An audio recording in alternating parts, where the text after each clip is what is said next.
Trying something a little bit different today in that I'm recording a short of my blog post entry separate from my reading of the passage itself for the Read Through the Bible in a Year Bible study video for March 16th, 2026. This is a difficult passage for me to find a lesson in.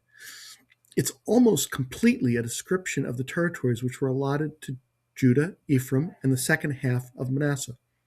The first half of Manasseh received its territory east of the Jordan River.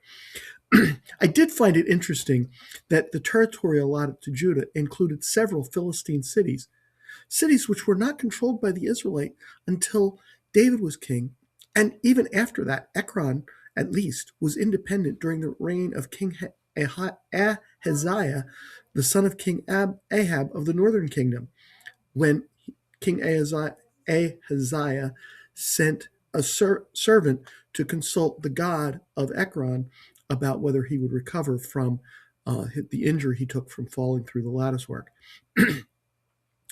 Also of interest, the writer tells us that the Jebusites still controlled Jerusalem at the time he wrote this book, even though Jerusalem was in the portion of Judah.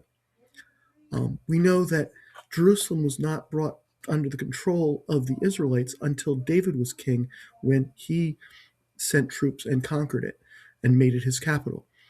Then later in the scripture, at the end of the description of the land allotted to the tribes of Ephraim and Manasseh, we are told that they had failed to drive the Canaanites out of their territory and put them, the Canaanites, to forced labor when they became strong enough. After telling us that fact, the writer tells us that the people of Ephraim had complained that the Canaanites who dwelled in the plain had chariots of iron and thus were too strong for them.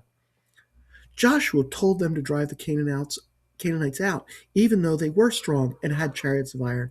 The way he was worded, he said, "You shall drive them out." And it is not clear to me if that was a prophecy or a command. If it was a command, it appears that they failed to obey it.